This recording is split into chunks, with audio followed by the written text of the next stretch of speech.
Living off my son's money, and you have the nerve to be rude? My mother-in-law, Catherine's voice echoed through the room. I don't even want to speak to you, she yelled, her words cutting sharply. After that outburst, she began ignoring me completely. Days turned into weeks, and before I knew it, I had endured 3 months of her silent treatment. To compound the situation, Catherine and my husband John did something unthinkable. The key doesn't work, I exclaimed in disbelief, realizing they had changed the locks on our home without informing me. Fed up with their behavior, I quietly sold the house and made the decision to move out. My name is Karen, a 29-year-old office worker. I've been married to John for 2 years now. We first met at a mutual friend's party where he stood out with his charming personality. John, 3 years my senior, works in sales for a traditional company. He's incredibly charismatic and effortlessly entertaining. We hit it off instantly, and soon we were dating regularly. Over time, our relationship deepened, and after 1.5 years, John proposed. I can't imagine my life without you, Karen. Will you marry me? He asked, presenting a ring during a romantic evening at a fancy restaurant with a breathtaking view. It was cliche, but I loved every moment of it and eagerly said yes. And so we tied the knot. Our family gathered, we had our ceremony, and everything went off without a hitch. It was a perfect day, with many of our colleagues and friends joining us, making it a joyous occasion. Following our honeymoon, we began our life together under one roof.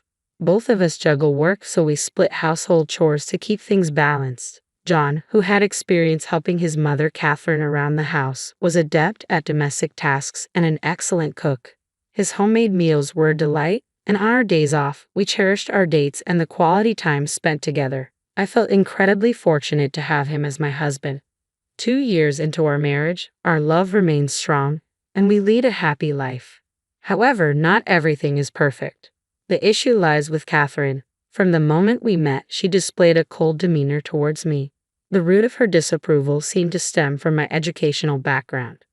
Oh, you graduated from a less prestigious college? I find it hard to trust people who didn't excel academically, Catherine once disparaged me. While my college wasn't Ivy League, I chose it for its specialized courses that aligned with my interests. I firmly believe one's educational pedigree doesn't define their worth, especially in the real world. Catherine's remarks about my education caught me off guard and left me feeling deeply hurt. Tension hung thick in the air during our family gatherings, leaving my husband visibly uneasy. I had harbored reservations about Catherine even before we married, but my love for John outweighed my concerns. Since losing her husband a few years ago, Catherine lived alone in her in-laws' home. She frequently visited us, often finding fault with my efforts. Your cleaning skills are lacking. Sloppiness irks me. Ensure every corner is spotless, she'd critique, oblivious to the fact that John had cleaned just the day before. Not wanting to provoke further conflict, I remained silent, apologizing and weathering her criticisms. Yet Catherine's visits persisted, each one bringing new disparagements. You lack education, can't manage household tasks, and haven't even started a family. What do you even bring to this marriage? Her words stung deeply, especially when I was already feeling vulnerable. Fed up, I finally confided in John. Can't we address Catherine's treatment of me? What about her treatment? She's constantly insulting me, he replied, frustrated. Really? I never noticed. His casual response caught me off guard. My husband didn't perceive his mother's comments as derogatory. Hearing this revelation in our 2nd year of marriage left me stunned. Are you serious? I don't think Mom means to be hurtful, I faltered, questioning my own perceptions. Was I the one overreacting? No, it couldn't be me. It was becoming clear that both my husband and Catherine were out of touch. This realization deepened my growing distrust toward my husband. I had sensed hints of his complex relationship with his mother before, but it hadn't been an issue until now. His issues with his mother were becoming a real concern. Mom thinks you should cook more nutritious meals. Can we add more variety to our menu? He asked one evening. We both have demanding jobs. I can't prepare elaborate meals every day, I replied, trying to balance our responsibilities. A wife's cooking can inspire her husband to work harder and succeed. So please put more effort into cooking. I feel like you've been cutting corners, he pressed, echoing his mother's expectations. Fine. I reluctantly expanded the menu, which made dinner preparation more labor-intensive. However, What truly unsettled me was Catherine's reaction when she found out that my husband was sharing the household chores. How dare you make John do housework? A wife should never do that. Stop it right now. Catherine's voice rang out angrily, pushing me to my limit. Both my husband and I work full-time, so it's only fair to share the chores, I countered calmly. You, my daughter-in-law, dare to speak against me. Unbelievable. This is why I can't tolerate people without proper education. My argument has nothing to do with education. In fact, I believe my perspective is more suited to modern times. I responded firmly. Your views, Catherine, are outdated. My comment caused Catherine's face to flush red with anger. That's enough. Stop mocking me. I won't stand for this. Catherine stormed off to complain to my husband. Furious, my husband called me over. Mom is really upset. Why are you provoking her? I'm not the one causing trouble here. It's your mom. I tried to explain, but my husband shocked me with his response. This is all your fault, isn't it, Karen? Wait, were you listening? He shot me an irritated glance before continuing with a disapproving expression. What's with the attitude? You've become so disrespectful, just like Mom warned. It's not right for a wife to behave this way. Seriously, even you're saying this now. I felt deeply disappointed. I had hoped my husband held different values from Catherine, but it seemed her influence was stronger than I realized. Could I truly find happiness in this marriage? Uncertainty overwhelmed me. Then my husband dropped another bombshell. Mom is moving in with us, he announced. When? Is she coming again, starting tomorrow? I asked, caught off guard. Don't say starting tomorrow like it's temporary, he replied uneasily. So, it's just for tomorrow? I questioned with a sinking feeling. No, she's moving in, starting tomorrow, he clarified. Moving in? I couldn't believe what I was hearing. Since when did this become about living together? My mom finds it inconvenient to keep coming over, so we decided it makes sense for her to move in, he explained, oblivious to my shock. What? Why would you make that decision without discussing it with me? I'm the one bringing in the income. This should be my call. It was increasingly clear that my husband was completely influenced by his mother, Catherine. She must have been feeding him ideas about a wife's obedience, but making a unilateral decision for Catherine to live with us was unacceptable.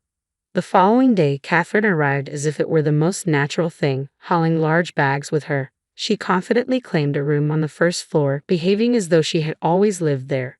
Karen, get the coffee brewing, will you? You're such an inconsiderate daughter-in-law, she demanded. Hey, Mom's tired from moving. Cut her some slack. Catherine and my husband immediately joined forces to scold me. The thought of this becoming a daily occurrence was unbearable. I started preparing for any unforeseen circumstances. Catherine continued to boss me around, but at the time, I was deeply engrossed in a significant work project and chose to ignore whatever Catherine or my husband said. Why are you coming home so late? It's Karen's job to make dinner. Why are you making us wait? Catherine demanded. I had to work late. Looks like you both ate already. What's the issue? I replied calmly. My husband and Catherine glared at me, their faces flushed with anger. It's infuriating. Living off my son's money, and you dare talk back? I don't even want to speak to you.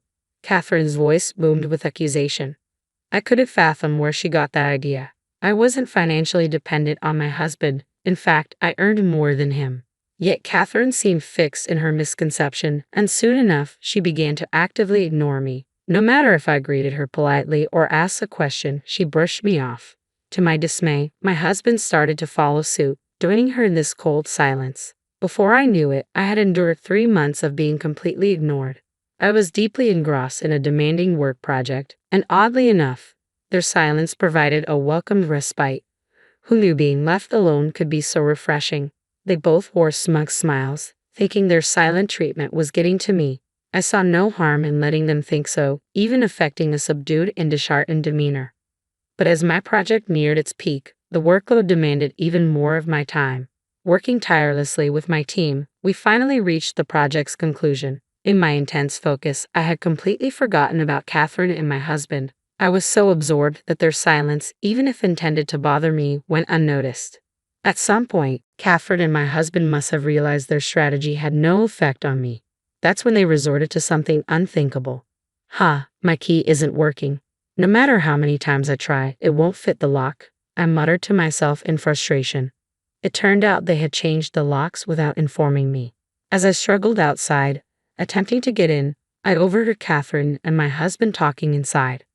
Is that a burglar? Catherine's voice sounded alarmed. Ha, but we're home alone, so it can't be a break-in, right? Catherine's voice carried a mocking tone. Maybe it's trespassing, my husband chimed in, joining her laughter. Yeah, maybe we should call the cops, Catherine added, the amusement clear in her voice. Their laughter and casual discussion echoed through the house. I couldn't believe how far they had taken their disregard for me. It was the final straw. Quietly, I resolved to sell the house and move. This house had been my family home, left to me by my parents when they retired to the countryside last year. I have full ownership rights and had already taken precautions, having the house appraised in case I needed to sell it quickly due to Catherine's presence. I relocated to a business hotel and informed my parents of the situation, along with my decision to sell. Disappointed in my husband and Catherine, they gave me their full support. With their encouragement, I promptly contacted a real estate agent and sold the house. I arranged for a locksmith to change the locks, and as I entered the house, Catherine looked at me, visibly startled. How did you get in? You didn't break the lock, did you? Catherine's voice, laced with indignation, pierced the air, a sound I hoped to never hear again. Ignoring her protests, I began packing my belongings. Say something, I'll call the police for trespassing, she threatened, her voice growing more frantic.